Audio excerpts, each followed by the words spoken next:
were funny. I don't like I saw them, but I didn't like see them. There you go. There you go.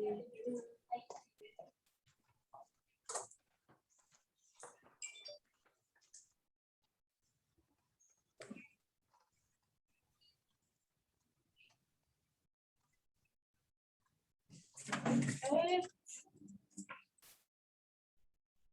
Go see where Bob is. We got a few minutes.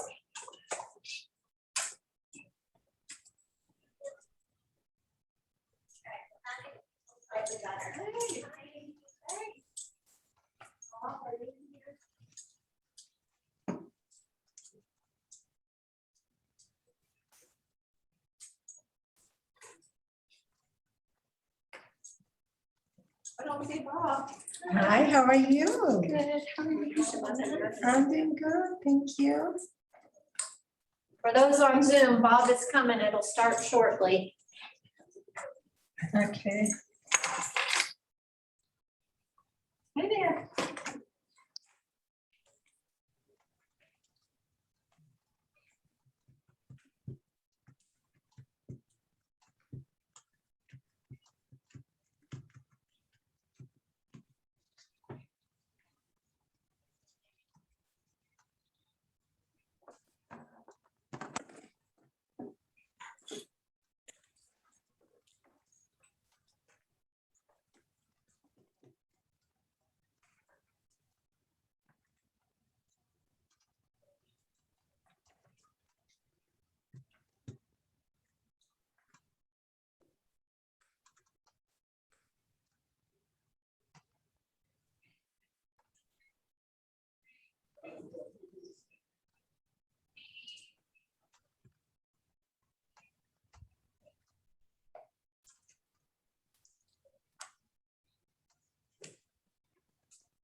Which is MIA. Bob, he was in his office a minute ago. Should I have to talk with Wisdom Media? I just told him Should that have- they canceled the trip again and remailed it again. So, would you know where? Is this supposed to be just one hour? What's the NCA? What did you say? Oh, I was looking at Julia. Julia's the mean one. She's always yelling at me. Gotta keep her in place.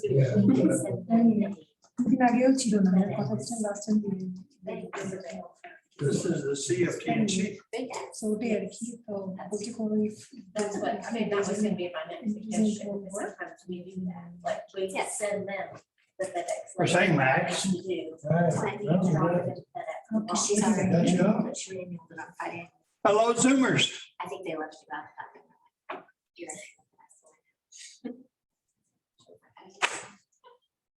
Even though she said in the last email I have, this. Hello, hello, hello. How are we? How are you? And then she just like changed. Got the materials? Got 'em? Yes. Any questions? We'll see. Aha.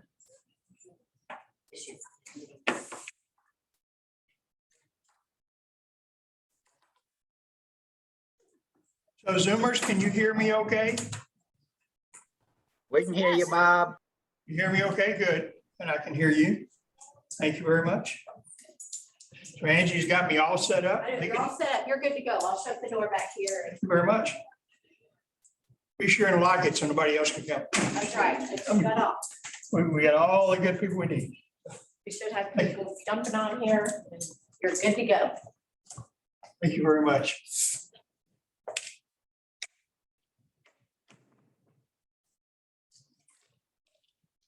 So in addition to the materials that I want to, what time do you have to leave, Cindy? You know, I can't sit still for 2 hours. I know. This is I a challenge, didn't isn't it? stay a lot of time at the time. In addition to going over the materials that I sent you in the email.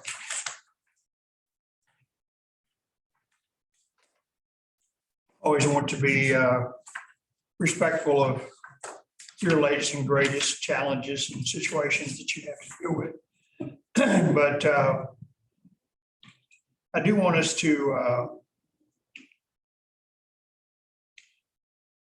there's really, the only thing I really want to deal with in the contract, actually, there are really a couple things.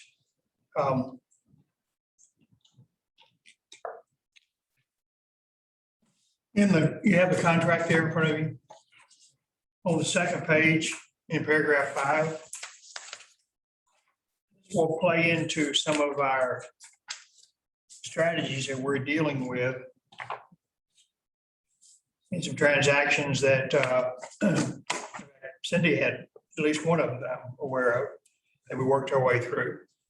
And I want to make the distinction in paragraph 5 between the earnest money and the option fee. Failing to deliver the option fee, the only penalty to the buyer is they don't have the unrestricted right to terminate. And that's it. Even though we have had threats from listing agent sellers, say, well, your buyer's got to pay that $1,000 and we're going to sue you. Well, they don't. And then there's, no remedy. And we've never had, in spite of occasional threats, we've never had anybody follow through. Nothing has ever happened with that. However, when you move up a paragraph to C, delivering the earnest money, there is a challenge if the buyer doesn't timely deliver the earnest money, where the seller could go to paragraph 15, the default paragraph, and come after the buyer. Now, the delivery of the earnest money is the 3 days after the effective date of the contract. And we count this in calendar days. And if the third day falls on a weekend or legal holiday, it moves to the next day that's not a weekend or legal holiday. So we have materials in the back there. When you grab a seat there. So there is a timeline for the buyer to deliver the earnest money. This will come into play in a few minutes as we remember this. And we look at the addendum for mandatory HOAs. Remind me your first name. Carissa. Pardon me? Carissa. Carissa, okay. She was just in there with Jana doing some coaching stuff. Now, we just were on page 2 of the contract, looking at paragraph 5, making the distinction between the option fee, failure to deliver the option fee and failure to deliver the earnest money. And there's a big difference between the two. And this will come into play when we look at some new thoughts we need to have, a new awareness on some choices in the HOA addendum. I talked about this. We talked about some stuff in a recent class. We're having some challenges with virtually every attorney I know, even some I respect. Which frankly is most of the good attorneys we deal with are good people. People like Scott Rooker with Republican, Charles Kane Republican, Kelly Milligan, and Don Moore and Jerry Krager. All of it have read something into paragraph A1 of the mandatory HOA addendum, which we're going to talk about in a minute. And they're telling us that the buyer doesn't have a right to terminate until he receives the HOA docs or the timeline in A1 is passed. Makes zero sense. I don't see any language in there that says that. In fact, the last sentence says, buyer doesn't receive it, they can terminate. So, but because we've had at least one of the best title companies that we love Republic. And Scott Rooker Republic advised the Frisco Public Office, don't, you got to go past that 15 days, which was that example for the buyer terminate. And I talked with Scott and we had a respectful disagreement about that. But every attorney I talk to, ones I just mentioned, they all say, no, Bob, said you got to give the seller that much time. Well, here's our challenge in dealing with this, because we're at least having some, and by the way, this is the first time we've had this come up. And as Cindy knows, we've gone through the process where she had a buyer, was it $1,000 option fee? Yeah. And literally the day after the contract, they said, no, we don't want to do this. I think it was legitimate reasons, the seller failed to disclose or whatever. Or there's, Well, it was an investor and they had taken to looking online on their own at the HOA and all that kind of stuff after they got under contract. And it specifically stated in the HOA that they did not want any investors in the neighborhood and they would block any investors. That would, Okay, they would so they said, block any sort of rentals. don't need to be Said, here. We don't want to even get involved. We want it back out right now. I mean, it was a Legitimate, good, yeah. Okay, so the concept here, you're the day after the effective date of the contract. And the buyer says, you know, I'm not gonna do it. Well, the easy thing is the buyer go ahead and pay the option fee and terminate under that provision. And then that's simple and easy. But buyer says, no, I don't want to pay the $1,000. I don't want the unrestricted right to terminate because we've got a mandatory HOA. And that, I want to terminate under that provision. And we did. They did terminate. They didn't pay the option. And because they terminated before the 3 days was up for the earnest money, they didn't put earnest money or anything in. They just terminated the HOA. Now, we did get some flack from the other side. It was scary. Pardon me? It was scary. It was, but nothing happened. No, nothing. And we were able to terminate. Yes. As you went through the process, and we didn't have to wait the number of days in A1. Didn't have to do that. And we've not actually had until this most recent experience, we're public, and that little 15-day deal that we had, we've not had any title company say, no, you got to wait. Not had that happen. So I don't know if this is kind of the beginning until we can somehow get broker lawyer committee to revise the language here, add some language that makes it clear. You don't have to wait or whatever. But it's going to cause us to begin to look at the challenge with the number of days we put in the mandatory HOA because of the challenge that we have with, we don't want our buyer to put up earnest money when they already know they're going to terminate the contract. Like in Cindy's case, where he said, yeah, we're not going to finish this deal. So the buyer knows they're going to terminate the contract. If they go and put the earnest money in here, like if they had to put earnest money in this deal, I'm pretty confident the seller would have disputed. Did you get the paperwork in the back? I think you Okay. did. I see it. Okay, good. Okay. That the seller would have disputed release of earnest money and it would have been a battle. So if our buyer early on knows they're going to terminate, frankly, we don't want the earnest money sitting in the title company because title company is going to make it an issue. And so that's a 3-day time frame, unless the third day is weekend or legal holiday. So we need to look at what we can do to keep our buyer from having to put up earnest money, sitting in the title company and maybe going through a battle with the seller. Because sellers get real unhappy when they've been into a contract that shows this buyer out of 10 offers and then the buyer goes away and they gotta start all over again. We understand the angst and all those things.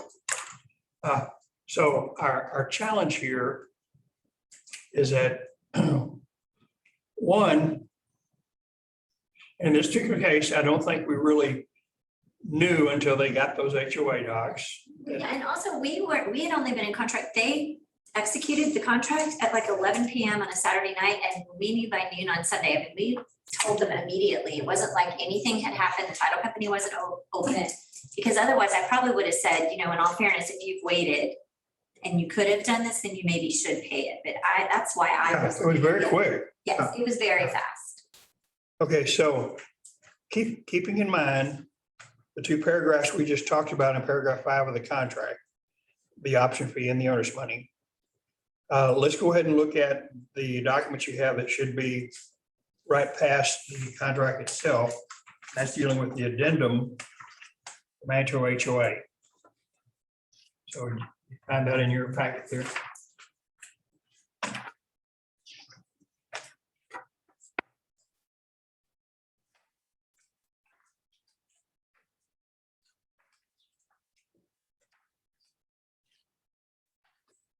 Right, have it. Now, one of the things, and I still believe this, in spite of the timing issue we're dealing with, this is tied with sales disclosure in 7B2, the second most powerful right of termination of the contract. The first clearly being the termination option. In paragraph 5. Because buyer doesn't have to have a reason. Just like in paragraph 7B2 dealing with sales disclosure notice, the buyer doesn't have to have looked at the sales disclosure notice and say, well, I don't like this, and that's why I'm terminating. You don't have to give any reason. When they use the track promulgated notice termination contract form, and they terminate and check off that box based on the receipt or non-receipt of the sales disclosure, based on the receipt or non-receipt of the HOA docs, they can terminate. They just got everyone say, well, we don't want to buy that house. And we've discovered there are people in Oklahoma who live in that neighborhood. We can't live with that. So it's, and I can understand that. I mean, that can be a problem. You know, the only reason that I'm comfortable in my neighborhood, I'm sure I've got people in Oklahoma living there. I just don't know about it. So I can sleep at night. Work through that. But the challenge is there doesn't have to be a reason. Now, one of the attorneys that I'm in a dispute with this, who I'm well respect her, like is Dawn Moore, president and founder of Leach's Title. And she says, I said, so there doesn't have to be any reason. She said, yeah, Bob, legally there has to be a reason to terminate. And the reason is basically that they've received the HOA docs. And because they've received them, they don't have to have a reason specific to what's in the docs. But the reason is they have to receive them. Now, I said, well, okay, I kind of understand from an attorney standpoint how you're doing this, but the reality is, if you're saying we've got to wait, what if the buyer never gets them? Seller never gets HOA docs to the buyer. Can they terminate? Yeah, as long as you do it prior to closing. Well, what's your timeline on that? Well, you have to have gone past the days in A1 and have blankness. It's not what it says. So we're kind of going through, I think eventually we'll get this worked out. However, we still need to understand in the HOA docs, based on the subdivision information, which includes a resale certificate, A1 is the most common choice. I mean, out of 100 contracts, 95 of them will have A1 checked off. In fact, I had a call from one of our good agents.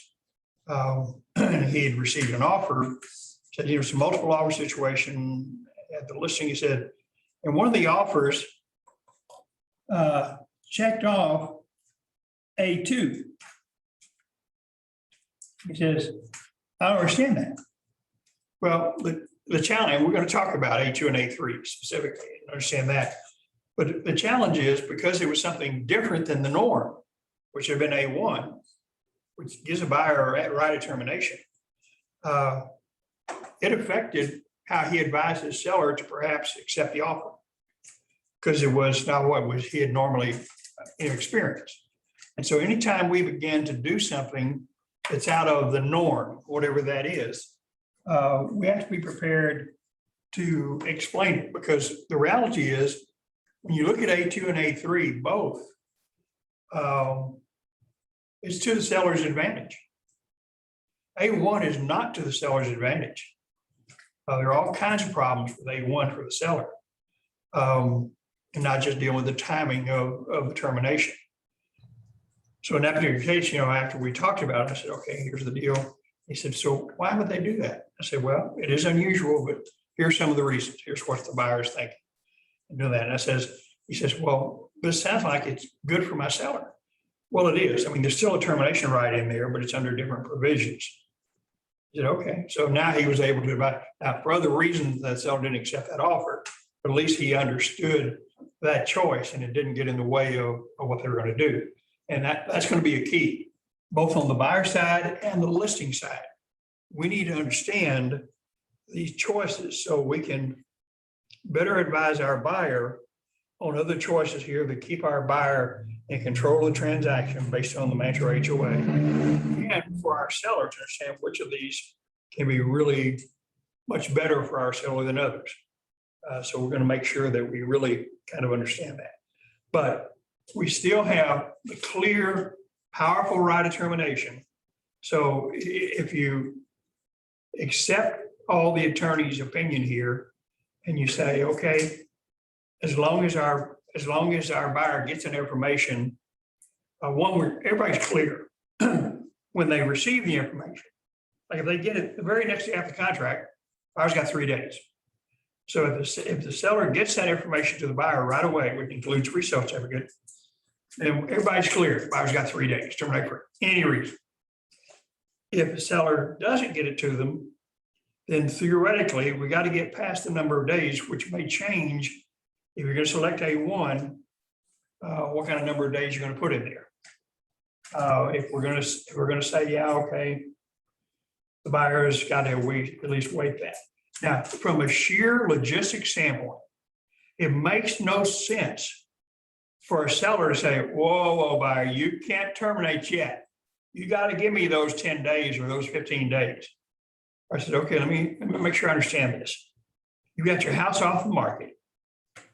You're in a contract with the buyer who you know will legitimately terminate in 10 days. And you're going to wait that 10 days, have your house off the market that whole 10 days, and then have to start all over again? Is that what you want to do? Well, no, if you're really going to terminate, let's do it right away. Doesn't make sense that for a seller or anybody, continue to wait that time frame. And in fact, if you have a buyer and you got 15 days in there, and 5 days in the deal, buyer says, I want to terminate them. It's silly when you make that request, tell the seller, here's what's going to happen. I can't even imagine a seller say, oh no, we got to wait. Well, no, they don't. And they wouldn't wait because they understand, everybody understands this is a powerful right of termination. There are just some timeline issues that we're finding ourselves having to deal with, which is what's going to probably move us to more seriously looking at A2 and A3, probably particularly A3 because of one of the new rules that the last legislative session came up with dealing with resale certificates. They've now capped the cost for an updated resale certificate for $75. Can't charge more than $75.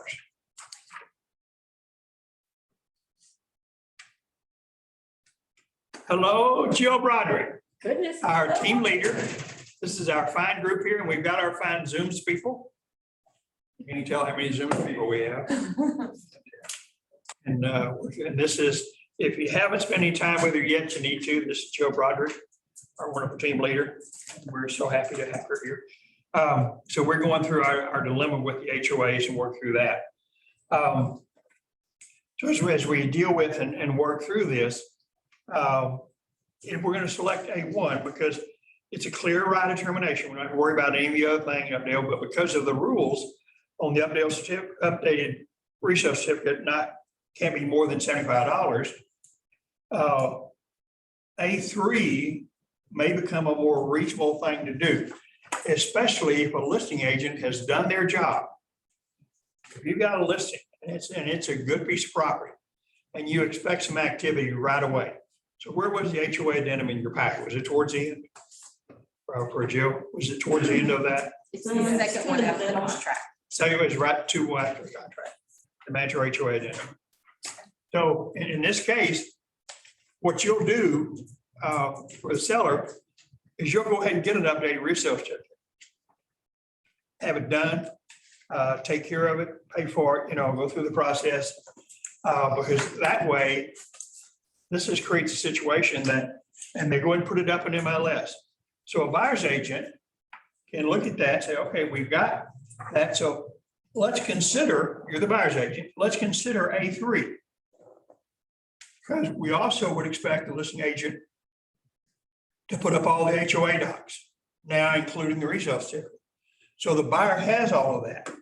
So in A3, buyers received and approved the subdivision information before signing the contract.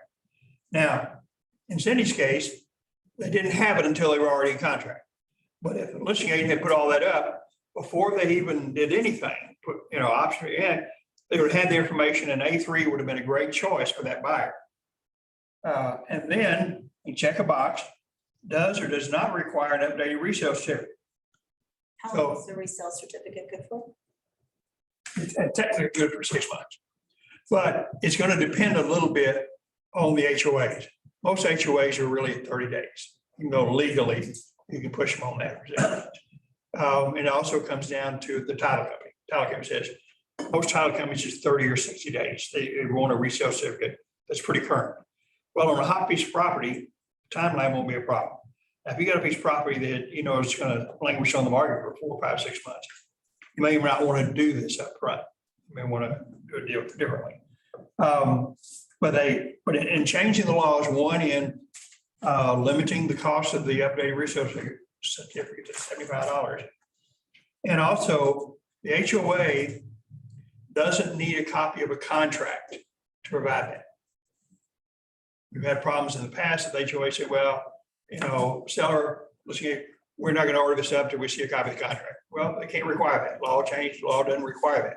So that when the resale certificate is produced, it does not have a buyer's name on it. So if this deal goes away, we can use that same resale certificate for the next buyer. And that's an important difference as you work through that. It may take the title company attorney to explain it to the HOA one more time. And most of them are happy to do that. And it's, you know, the legislature has continued to make progress in dealing with major HOAs because even some of the larger ones who have management companies handling them, treated like their own little empire and they do what they're going to do. Say, we don't care. But what they're now facing, all the good title companies are smiling and they say to the HOA, we're closing this contract based on what the parties agreed to in this addendum. We don't care who you say has to pay this or that or whatever. Whatever's in the addendum is how we're going to close it. And if you don't like it, fine. You're not a party to the contract. You don't have anything to do. And then they can deal with it. So title companies have really gotten assertive in dealing with this situation. Okay, so continue in A3. The check may be required. So if the listing agent has put up that updated resale certificate, then the buyer say, okay, does not require to update resale certificate. If buyer requires one, seller at buyer's expense shall deliver it to buyer within 10 days after receiving payment for the updated, which should be no more than $75, resale certificate from the buyer. Buyer may terminate this contract and the earnest money shall be refunded to buyer if seller fails to deliver the updated resale certificate within the time required. So, you know, you got that 10 days. So the buyer says, yeah, I want an updated resale certificate. I said, I understand, I'm going to pay for it. Hello, Mike Brody. We have all the royalty here. I didn't see Mike sneak in. So if you don't know, this is Mike Brody, who is our OP, our majority owner, the second funniest guy in our office. It's a shame that Dick's not to have that conversation. I have a question. Yes, some question. Under what circumstance would a buyer not need a resale certificate? And under what circumstance would they require? Okay, so the question, Zoom people, the question that Jana has, under what circumstances might a buyer not need a resale certificate at all or an updated one? Which one? One at all? One at all. You would never have a situation which a buyer buying property and major HOA would not have have a resale certificate. The only question is updated or not. Title company won't close without a resale certificate. So this You is don't have to just have it. stating whether it's updated or. Yeah, this is deciding whether the buyer wants an updated one or not. And updated with your name on it? Updated. with Well, their name. no, see, that's key. We want to get an updated one from the HOA without the buyer's name. That's why the listing agent is going to get this right at the beginning. We don't have a contract yet. We don't have a buyer's name yet. We don't have anything to give the HOA except we want an updated resale certificate. That way you get an updated resale certificate or you get a resale certificate. You should get a resale certificate, period, without a buyer's name on it. So this deal falls apart, you got something used. Now, the updated is the buyer's decision saying, you know what, it's been 3 months or whatever, and I want an update. I want to know what's going on now. Or maybe they've been advised by their lender or the title company, even though technically 3 months is okay with under the law, we really want something if it's more than 30 days old. So in those circumstances, the buyer says, okay, we got the resale certificate, now we need to update it. Update it with what, a date or update? No, it's Is there updated with new information, whatever new information. Because you look at the resale certificate, has all the financials in it. And so an updated one says, this is current. It may be the one you had was 2 or 3 months old and that date has changed. It may even be that the HOA has new rules. Something has happened between that time frame that's addressed in there. Maybe that they're in a suit now, which is one of the questions on the resale certificate. So you have all those kinds of situations. Does it also report about the resident of that address, whether there's any violations that are new? Yeah, sure. Yeah, if there've been anything, yeah, anything against that seller, that property. The financials become important, why? Well, because it tells the buyer what's going on with the HOA. Yeah, and you need to know. For example, I may have something in there where we've just voted and we're going to have a new assessment. Go through that process. Did you help her out a little bit, Cindy? I'm not sure. It's But you tried. more damage. And that's the important thing. I asked, where does is the seller reaching out to the HOA or the title company to get the resale? Say that question again. Is the seller reaching out to the HOA or to the title company to get the? resale? Okay, in the real world, 90% of the time, it's the title company that orders the HOA, orders the docs from the HOA. In fact, most HOAs say, we don't hear from anybody but the title company.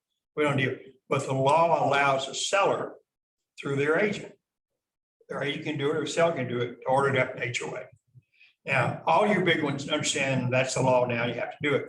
Where we sometimes run into challenges, smaller HOAs, it's an all volunteer group, and sometimes it's hard to even find them. Yet they have the ability to foreclose on a homestead, and we don't even know who they are. So that can be a challenge. So as a good listing agent, you're gonna find out what's really going on here. But in this situation, as we deal with some of these other options, as the listing agent, you're gonna say to the seller, because we now know let's go and order up a resale certificate. Let's get this done right now, because it'll stay within the time frame. We'll have a contract in the next week, 2 weeks, whatever like that. So timelines won't matter. Let's get this done. Let's put up MLS. So when a buyer makes an offer, it may well be that if the buyer's agent has thought through this and looked at it, they may say, okay, we have the resale certificate. We have all the other subdivision information because we also have that up in MLS. And it's also online. All the HOAs are required to have recorded all that in public records. And so the buyer could legitimately say, received it, approved it before signing the contract. Ideally, that's what we want to have happen on the listing side. We want all that information to be to the buyer, so the buyer can say, check off A3 and say before into a contract, yeah, we've got all that information. That keeps us from having a problem later. That keeps us, this buyer, from making an offer into a contract that there may be problems the next day or the next week. We want a deal from the listing side that's going to close. And the more of these challenges we can solve up front, the better assurance we have it's just going to work. That makes semi-sense? Cindy, I can see you have a question. Yeah, I do. So, okay, if you have a preferred title company and you know that you're going to list somewhere and you're going to use that title company, and you can go ahead and order the title work, get the title work started. Sure. And then you tell them to go on and order the resale certificate from the HOA. And then if somebody was to, which I mean, maybe they will. Or seller's going to have to pay for it. Yes, does it matter if you've already ordered it, who pays for it, or are you? Doesn't matter. making your seller pay for it if you go ahead and do all of this? Well, the title company's not going to pay for it. So the title No, company's. I know, but I'm saying if they are somebody that you work with all the time that would actually do this for you. Sure. And I mean, either title or HOA, would it Yeah, mean that you can't negotiate who pays for that if you've already ordered it? sure. You could order up. Absolutely, and should.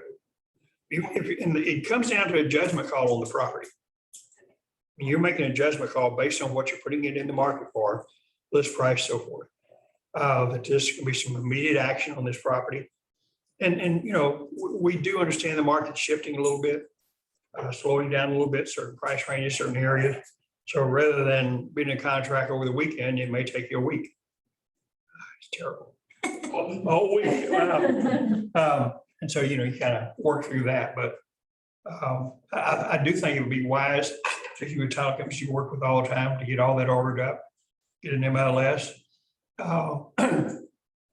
And I think it'll take a while for buyer's agents to begin to look at A2 and A3 as options. We'll talk about A2 in just a minute. But if we've got all that information in there, then the buyer doesn't need an updated one because what we've got is 15 days old. And so they can go with the one that's there. So they check off does not. And then for that, if they have all that, I just think it's going to be one of those things that will help good buyers and good buyers agents move forward on this thing much quicker and have a more committed buyer, because the buyer will have more information. They'll really understand what they're getting into. And like in your investor situation, they never would have entered the contract. They had all that information ahead of time. And by the way, let me remind you one more time, as smart as all of you are, I do not want you reading the HOA docs and interpreting. Not your job. Can't do it unless you just recently got your law license. Work through that. But don't be doing that. But as you work through it, here's what I don't have a problem with. Give it to your buyer, looking through it, you're working through the process. Many of them, 20, 30, 40, 50, 60 pages, whatever. I don't have a problem with you kind of looking through some of that and looking for some key phrases, some key distinctions. If there's a provision in there that clearly, like in her case, says, no investors. If somehow as your buyer is reviewing that information, they miss it, say, you know what? This appears to me to be a challenge. So buyer, you might want to call somebody to HOA, talk to them and say, is this really what I think it is? I'm an investor. Do you not want me there? I'm a heck of a nice guy. You tell me you don't want me there. Hard to imagine. Take it personal. So I think as you work through that, if you do this, we may even, first of all, does everybody see from a seller standpoint, A3 is a better choice for the seller than A1? Is everybody really comfortable with that? Because we've already gotten the resale certificate, it's already in MLS, it's there. And if it's been a while longer than we expected, the only real issue is here, is the buyer going to need an update? And that's just a choice made in A3. It's a pretty easy thing to do.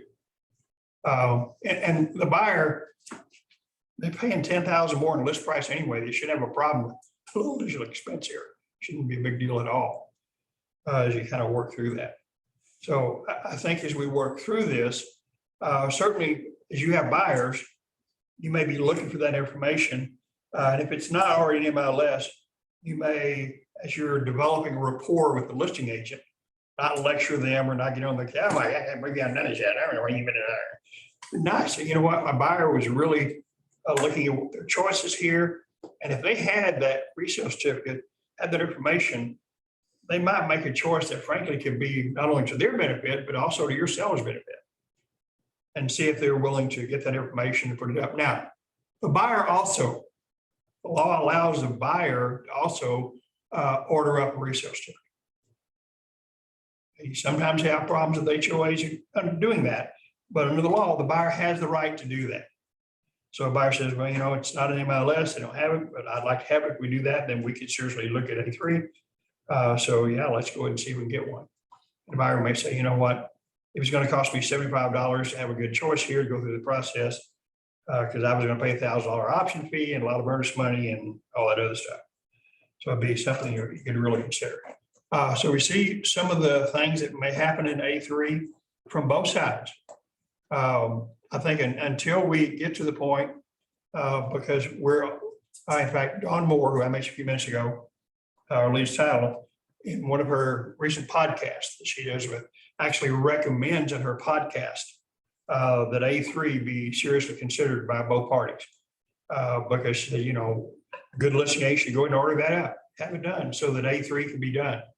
And then she explained how this can be a good situation. So maybe as word gets out and people begin to look at it, we'll see this as more viable. Right now, if you're going to make an offer and work through this, you're going to do A3, it's probably going to be a conversation you're going to have with the listing agent if they don't already have it up, saying, here's kind of what's going on in A3. Just like my example earlier, one of our agent listing got an offer, was A2. So I don't understand that. What's going on here? And it created a problem for him and advising the seller until we discussed it. Same thing here is you've got a buyer, if you're going to check off A3, was the list, the list, you go, whoa, how come it's not A1? It's always A1. Why are you doing A3? What are you trying to pull here? We've heard about people like you. You've been in one of Bob's classes, you know, we've heard about Bob in his classes. Gee, my golly, nothing but trouble.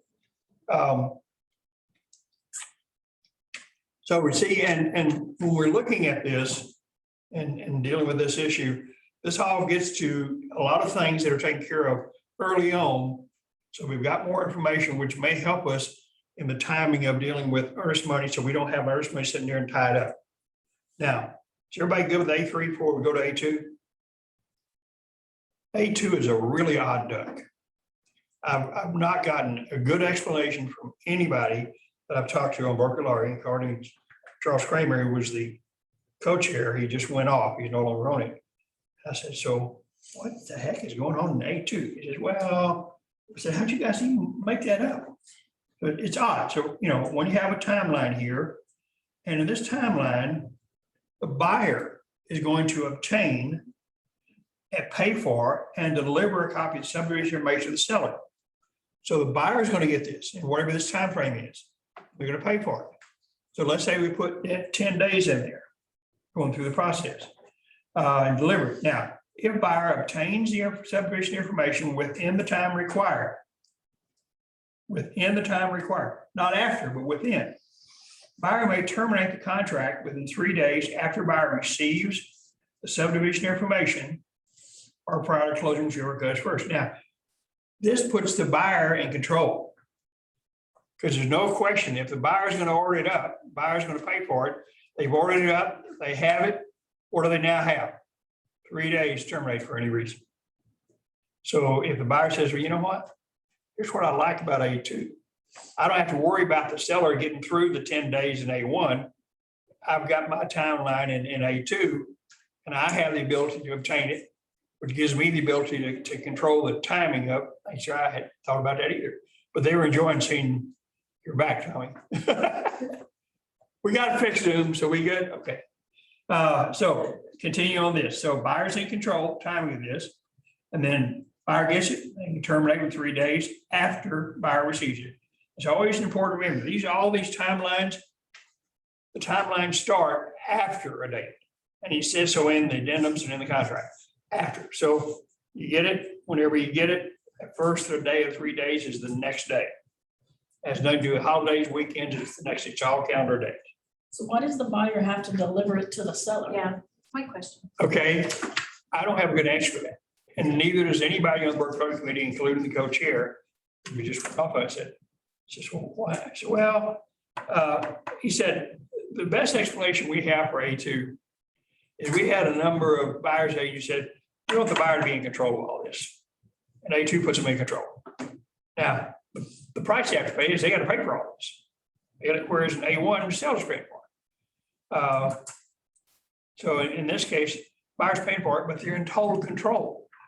They get the timeline in here, they get to order it up, and they know that we're going to make sure we get it in a certain time frame. We don't have to wait for the seller to get it. We get it, and then we got 3 days and we terminate for any reason. There's no question about that.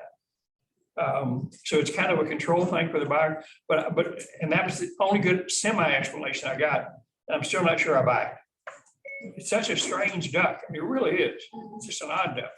And I don't know beyond that. I've never gotten a really good rationale from my top instructor persons and things like Candy Cooker, like I said, well, here's really what's going on here.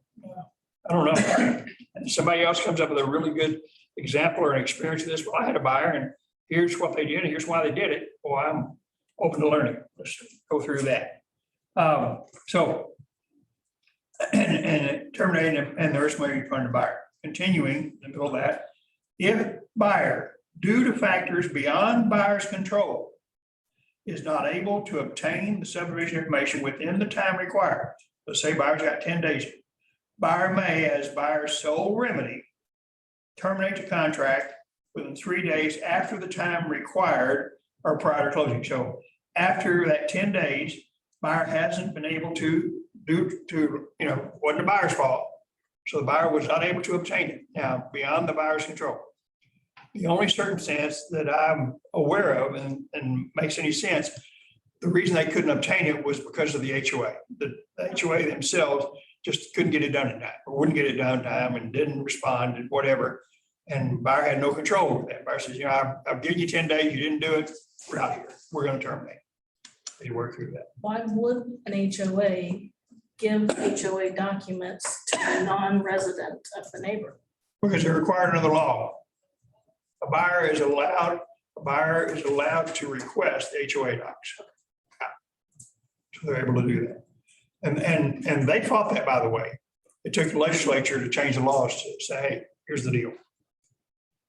So in this particular case, if the buyer say, you know what, I tried and HOA documents, nothing but volunteers anyway, and they couldn't get it done, the guy was on vacation again. Which happens in these smaller ones. I mean, you know, they're gone. And the buyer said, I couldn't do it. And the buyer said, I'm just not willing to continue to wait. We're going to terminate and move on. And so from that standpoint, 2 kind of keeps the buyer in more control, and 1 determining the timeline. And when they know they're going to get it and then terminate after that. Or if something happens and nobody's going to work with them and cooperate and get them the information, they say, I don't have to wait around forever. We're going to move on. Which means if you're going to do that, then they may want to have a reasonable timeline in 2. The thing is, because the buyer's paying for it, they put too short a time frame in there, there's going to be a rush fee. The buyer's paying. And the legislature didn't really restrict the amount of a rush fee except to say it's reasonable. I have no idea what that means. Some of them it's not reasonable, but you still have to deal with that. I don't see a really good rationale for an A2 over an A3, except if we don't have any of the information and buyers saying, well, I want to make sure that I'm in control of the timeline and I can make sure I understand when I get it. And if I don't get it, I can terminate. And if I get it, then I've got 3 days to terminate. I can see how a buyer who's had a bad experience under A1 or something like that might say, well, A2. And the buyer says, and the price I'm paying to have this control is I'm gonna have to pay for this. I'm gonna order it up and I'm gonna pay for it. Buyer says, you know what? I was gonna pay 10,000 more than list price anyway. So what I care with the extra, whatever the amount is. So I can see why they do that. Any questions on A2 before we look at A4? Yes, sir.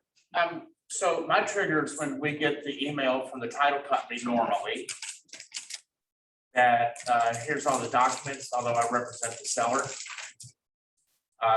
That's when I set the timeline for when the buyer has to terminate if he wants. And I agree with that. You know, the only little glitch we have is in that recent deal we talked about, where the title company said, okay, you know, you've got the docs, but buyer can't terminate till the number of days in A1 have passed. Never had that before, and we're fighting it. We're still going through that process. I kind of talked about it a little bit earlier. So I think from that standpoint, you're right. The title company is going to be the one who orders it up, and that's going to start the timeline. So. You have a quizzical look on your face. I wouldn't, I came in late. I didn't, I'll get you. It was after born class. that way. I'm not gonna. What? You had a quizzical look on your face. Yeah, well, yeah. Okay, so let's look at A4. When would a buyer do A4? Cindy and Tommy through their meeting. I don't understand number 4 either. Why would you ever not need it if you just said you need it? Well, Cash let's buyer separate cannot be- resale certificate from the subdivision information, the rest of it.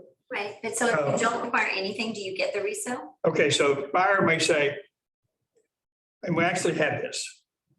Because you know, one of the things that happens in some of your luxury areas like Lakeside on Preston, people move from one area of a subdivision to another, downsize, upside, or what I can. And so a guy says, I don't need this. In fact, I'm on board. You know, I made half the rules. I don't need this. Now, what we do know is the title company will need a resale certificate. That's what paragraph D is for. Title company says, okay, we're gonna need one of these. Buyer doesn't require it. Buyer checks off A4. Buyer doesn't require it. So, but we do, so who's gonna pay for it? You got those two boxes in D that is who's gonna pay for it. So the buyer may be familiar, he may have made another offer on another property in the subdivision and had all that information, the deal fell apart. He says, so I've got all that. Now, the other thing a buyer may be thinking about, generally, when a buyer checks off A4, the seller may say, yeah, this is a better offer. This is a better offer than A1, because A1 has all kinds of termination rights. Regardless of the timing issue, buyer can terminate for any reason. So they don't have that in A4.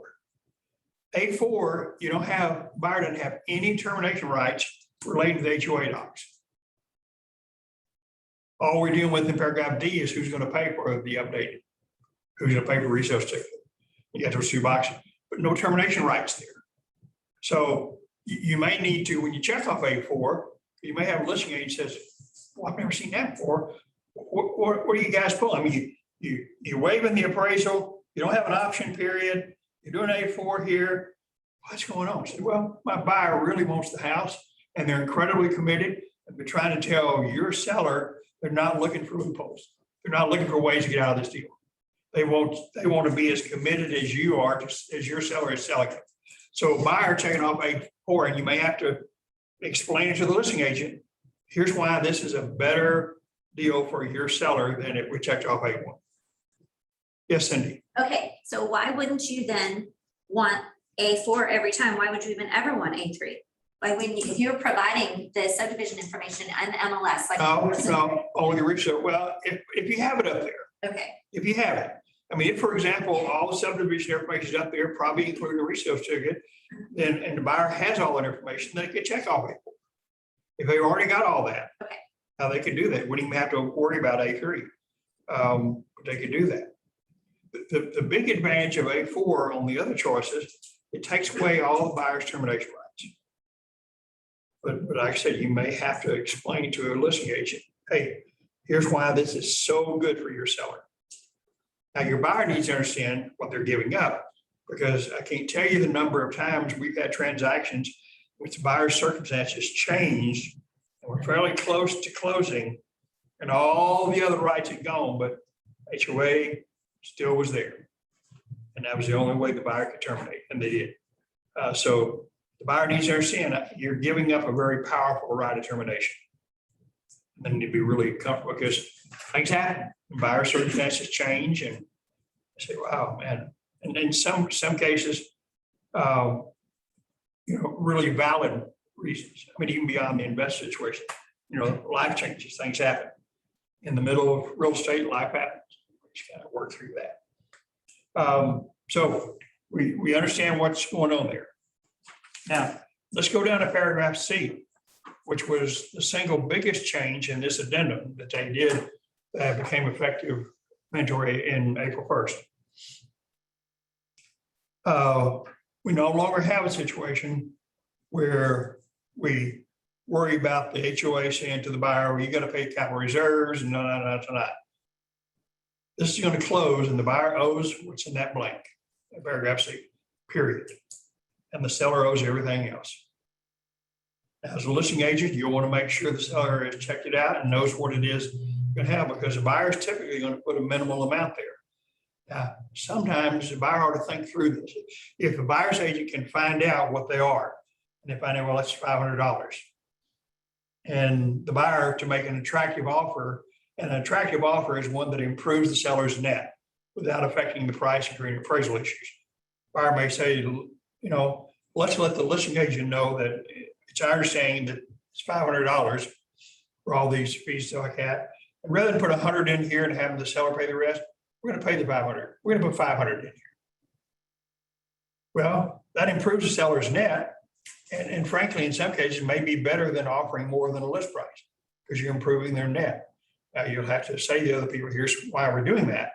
But if you've got a buyer in a multiple offer situation, and they're trying to do everything they can to make an attractive offer, increasing this amount beyond that minimum might help. And whatever you can do to find out what those numbers are could improve your buyer situation. Make semi-good sense. And in paragraph D, all we're dealing with there is if we're gonna have to have, we've got an authorization here. And one is just, seller authorized, associated, related, requested by the buyer, title company, or any broker. And that's under the law. And the buyer does not require the subdivision information or an updated resale certificate. And the title company requires information associated such as status of dues, and we have here who's gonna pay for it, buyer or seller. But if you've checked off A1, buyer's getting all that information. So if you're checking off A1, you don't need to do anything in D. Because in D, we're all saying, okay, if we don't have this, the buyer doesn't require this. A buyer does not require subdivision information or updated resale certificate. In A1, they don't. The only time that you would do anything in D, you got A1 and it's been long enough that we're gonna have to have an updated resale certificate, which is in this market, not normally the case. In that case, you'd have to have one of the choices made in paragraph D. Now, we've had a couple of situations where paragraph B came into play. We had one in which the HOA had passed some rule changes that impacted on the percentage of non-owner occupied allowed in the subdivision. And actually reduced the percentage so that fewer non-owner occupied could own properties in the subdivision. And the original information that the seller provided, that change happened after the fact. And the seller is required to notify the buyer of that. And if there are any material changes, and that would be one, we're talking about in paragraph B, where any material changes, I think we all agree those would be material changes, shall promptly give notice to buyer. Promptly is a very clear, well-defined term. Sometime later this afternoon. Tonight. I've always been surprised how the attorneys use promptly in several situations, using the mandatory, using the third-party financial addendum. Buyer shall promptly make a loan application, use it here. And yeah, promptly is going to be defined by a judge in the lawsuit. Buyer may terminate his contract prior to closing by giving written notice to seller if any of the subdivision information provided was not true or any material adverse change to subdivision information, which is very broad. I mean, that's very subjective. A buyer can say, so, well, that's not, adverse. And buyer says, well, it is to me. It could be something as silly as, you know what? I know George. He is a real toad. And he's the chair of this HOA board now. No way I'm living in a subdivision with that guy in charge. He said, that's adverse to me, so we're trying to be anything. You work through it. Any questions so far on that? I'll deal with that. The last notice here, HOAs, you want to make sure you're clear on from the buyer side what they're responsible for, which will vary from subdivision to subdivision. HOA is responsible for and what the owners are responsible for. I can see this a lot in the condos and townhomes, but you also see this in just like over here. What are they responsible for in common areas and maintenance and so forth? Take care of the pool, the tennis courts, and all those other places where you leisurely lounge around and spend a lot of your free time. Like you have free time. So, I have a Question. question Yes, about that. ma'am. Yeah, so I just had one that we were negotiating repairs. And there was a dead tree in the front yard from the storm. And it said in the HOA docs that you had to have 3 trees or you were in trouble with the HOA. So they require the seller to do that? So my buyer wanted the seller to replace the tree. Because there had to be, and the seller said they weren't doing it, and she said they got in a huge fight over it and we backed out. So is that a It legitimate? would seem to be a legitimate requirement of the seller, Okay, because that's an HOA requirement. Now, when the seller says, oh, I'm not going to do it, the buyer would have to make a decision how hard they're going to push that litigation or whatever. Rarely is that a good idea. The other thing that I'd be concerned with is how well defined did HOA define the trees? Because they talk about certain type trees or size trees or all those kinds of things. But I think the seller, that's an obligation they've got. Well, it just made me think about me having a sell. I didn't really care. I had the buyer and she was like, I just want to terminate. I don't want to argue with you Yeah. anymore. So we terminated, but if I had the seller and that was the situation, then they would have to fix it. I think seller would be responsible. Okay. Yeah, and, I think it'd be one of those things that seller have to decide. And one of your concerns is what else is going on that the seller's not gonna be responsible if they are? Is this another pink flag or is this a red flag? Yes, agreed. How do you, We just went through a great conversation with one of our agents who I think has finally decided to fire a client. A listing. They said, we think we're being scammed here. When it was one of those odd things that she actually got a call from the previous listing agent who'd had the property for like 11 days and terminated. And was explaining to her, here's kind of what happened. She said, whoa. So she started looking at it. So she said, where's that language you have for firing clients? Yes, ma'am. how do you ask them to fulfill those requirements that her buyer wanted with the tree? Okay, so good question. So a buyer says, HOA doc said you gotta have a tree, sell it's your responsibility. Buyer makes a request. This becomes a buyer seller issue.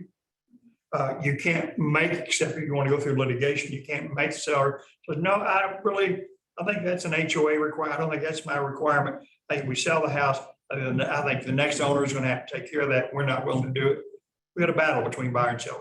It's now a negotiation. And the buyers have to decide, okay, bottom line for the buyer, best thing that they could do is renegotiate with seller and say, okay, this is what it's gonna cost me. I'll go ahead and close on the property, recognizing I'm gonna have to put a tree there and it's what it's gonna cost me. I want a price reduction or a seller concession or something to deal with that. It's gonna come down to how much the buyer wants that property, what their costs they're willing to entail and incur to do that.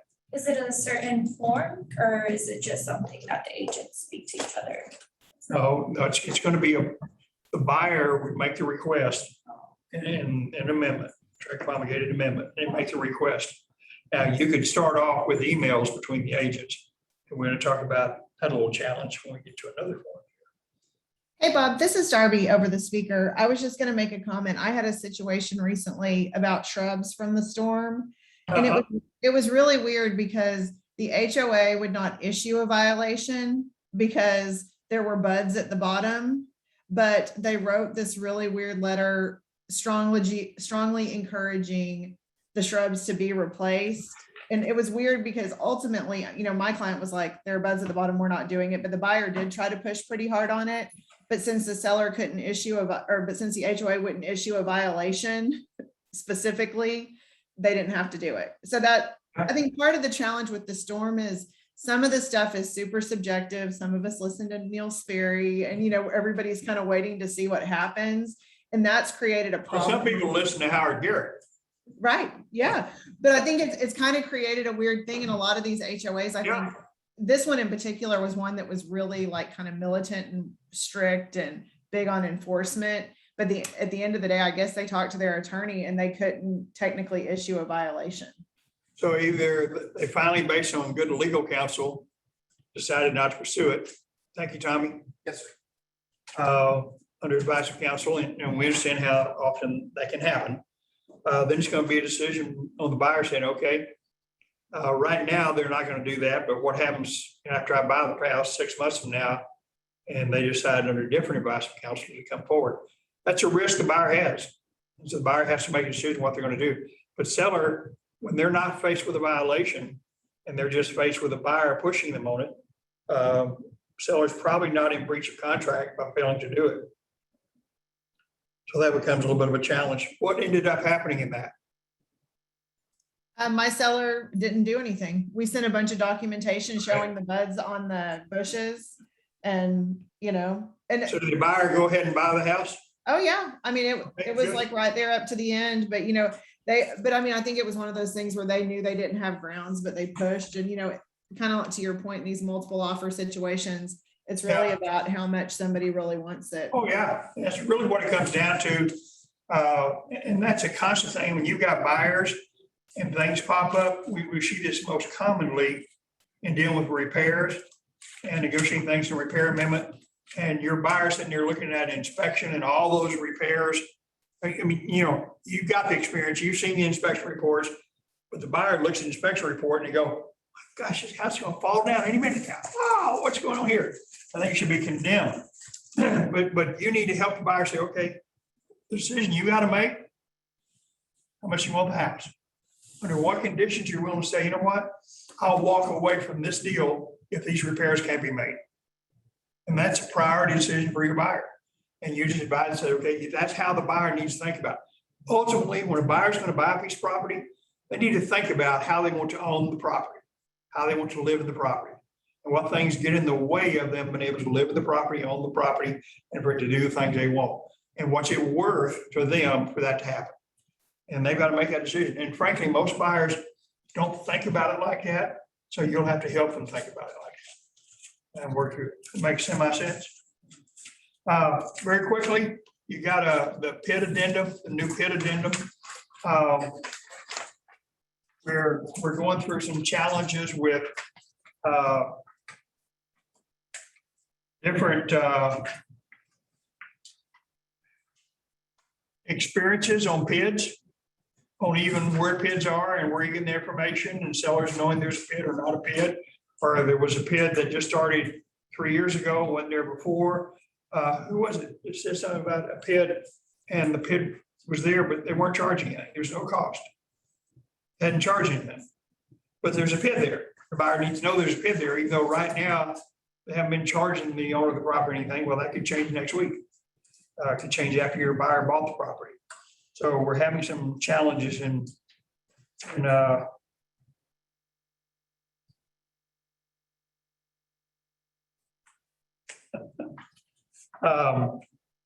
so I was just trying to see if our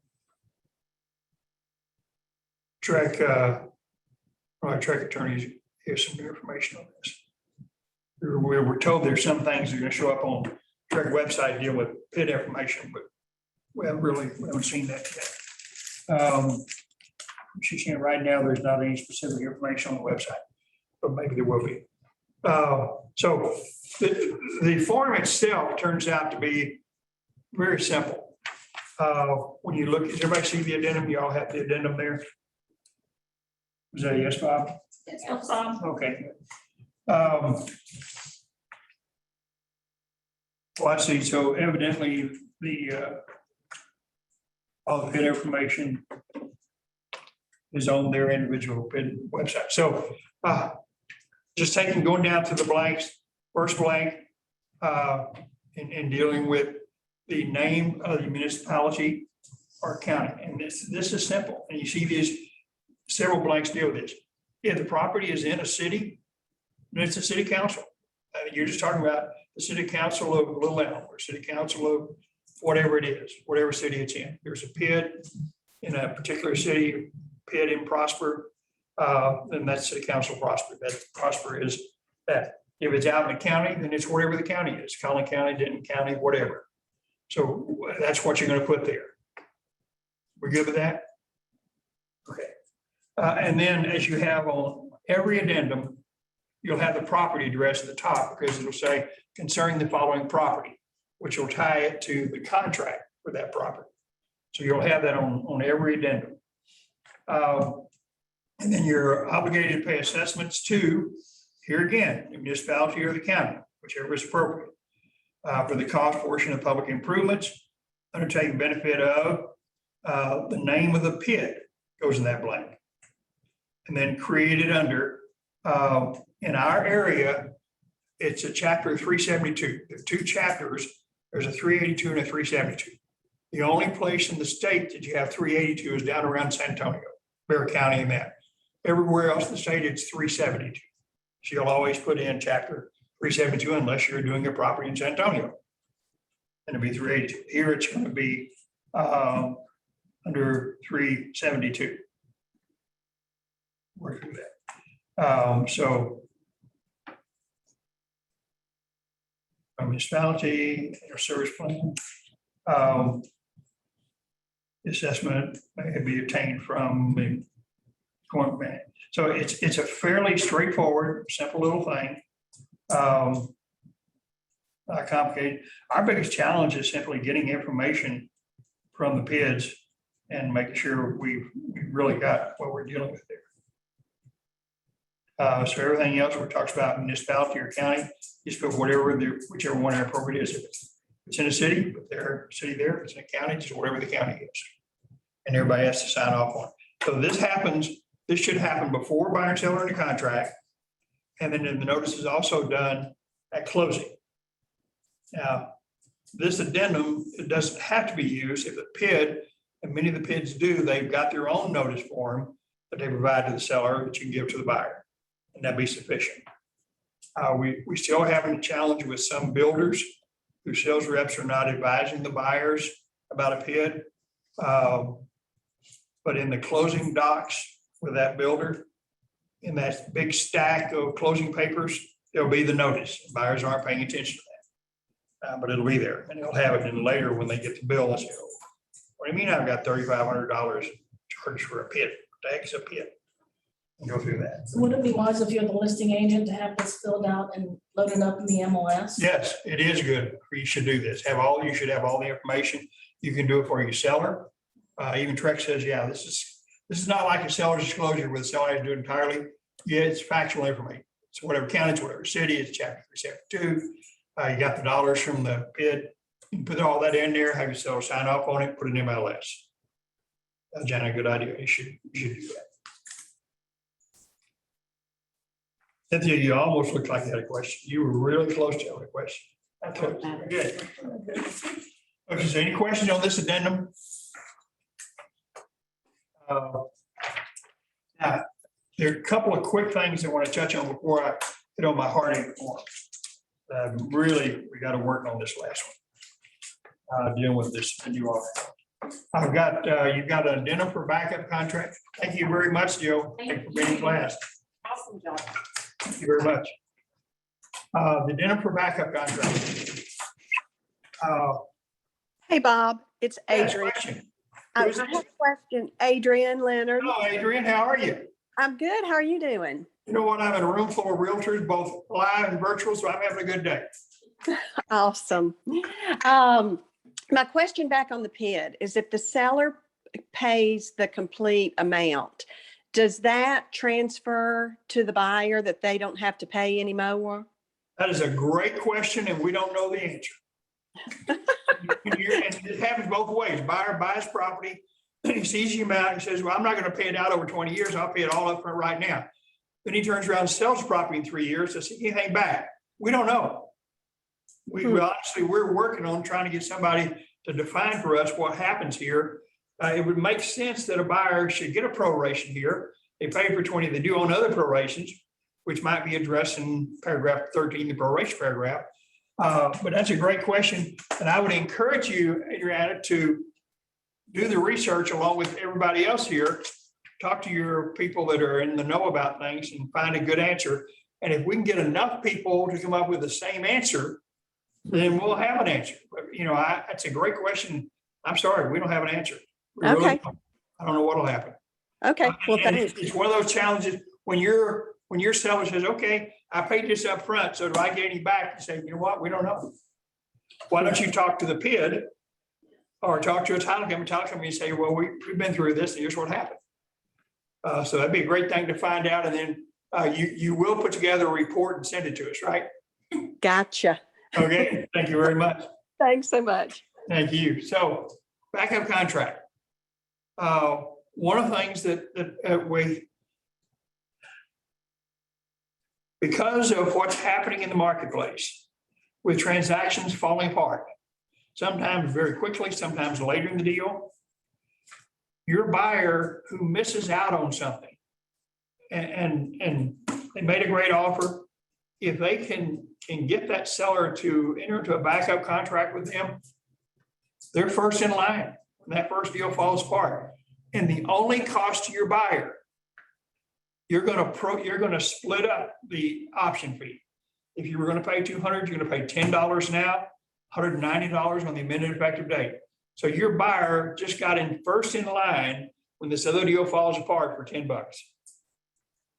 And they also should pay zero earnest money now and then pay the rest of the earnest money or some small amount, split it up. And in our intranet, we've got the thing there that shows how to do that. Yes, ma'am. One question. Sure. It's, my client put an offer yesterday and we just found out that he had a offer already. So right now, can we put it back up? Oh, not until there's a contract. Well, it's not, they said like, if it falls up, we'll come back. But he. Okay, but it's not, a con- you're still in just multiple offers. Yeah, only before. Or is there a contract? It was not there before when I first, So you made an offer, the other offer wasn't there, it's there now. Does yes, the seller accept an offer? Are they in a contract? they're saying it is. Are they in a contract? Yes or no? They didn't say that. Well, you need to find out. Okay, You can't use, here's a great question before we get to Senator's question here, because I know they looked at this. Notice what this says, addendum for backup contract, not offer, contract. So the seller has to be in a contract with I a see. buyer to use this. Now, you had a question back there? She was just asking about whether it should be half or Is it ten. half the option fee? No, much less. If you're gonna pay, are you talking about the option fee? Yes. Okay, and I would encourage you to get your intranet, pull down, it's a one-page thing, explains how to do it in the contract. It's typically minimum, $10 is typical. That's what I generally advise. So if you're gonna pay $100, $200, whatever in the total option fee, $10 now, and the rest of it when you get into it. It doesn't affect your earnest money though. No, doesn't have anything to do with the earnest money, and you should also split up the earnest money, same thing. oh, And it's easy to do that with the additional earnest money provision in paragraph 5. I have the answer here. He texted me, we have the executed contract. Okay, so now your buyer is in a perfect position to go into a backup contract. Right, okay. Yeah. Oh, that's great. Okay, so to her example, question? Should be. You would put like $10 there and this is a $9. Okay, now, here's the thing. In the full page explanation of doing this, it tells you how to do it because, and this is where it gets into the language. Look at the language in paragraph A. This contract is binding upon execution by the parties, and the earnest money and any option fee must be paid as provided in the backup contract. So my explanation shows you what to put in the contract. So the option fee, you put $10 in an asterisk, and in special provisions, you'll put an asterisk, say the remaining $190 paid on the amended effective date. So that's what's provided. The parties to the contract have the ability to change how they pay it. Because what it says in the addendum is paid as provided in the contract, the backup contract. So this gives you that ability to change it up. We, at the very beginning, when we first started doing this several years ago, Lily said, well, what are you doing here? And we had to explain to them, well, you don't anymore. In fact, the people that we had to explain to are using it now. They're doing it themselves. So they say, okay, yeah, because that meets the language that we have there. To do that. So because deals are falling apart, I would encourage your buyer to get into a backup on this thing they lost. Their cost is minimal and you're first in line. And they have no obligation. None of their performances start until the amended effective date, which is the date the seller sends notice to the second buyer saying, first contract's gone, you're now in contract. That's the amended effective date, and all of the timelines in the contract that are tied to the effective date are tied to the amended effective date. That's when the option period starts. It's when all those things happen. But because the buyer paid something in an option fee day one, that a right to terminate from day one up until the amended effective date, and then however many days are in the option period past that. I have a question on that. Yes. So is it like, Okay, I have a question here, and then I get a question here. Go ahead. thank you. Is it the additional, like whatever option money my client is addition $10 or? It's $10 now, and the remainder on the amended effective date. If it never moves to the first position, all it costs them is that $10. That's all they're paying That's great. at about then. And then the rest of it they pay on the amended effective date, if the amended effective date happens. Question on the Zoom? Yes, Bob, this is Christina. Yes, ma'am. On the earnest money for the contract, that does not go into place until they're under contract and then they have 3 days to pay. Is that correct? Yeah, on the earnest money, if you're gonna split it up, and you can split it up in paragraph 5 of the contract, you can start off with 0 or some smaller amount, use the additional earnest money for the remainder. And the additional earnest money is gonna be tied to the amended effective date. And so if your backup contract moves to the first position, that amended effective date starts at 3 days that they have to get the earnest money into the title company.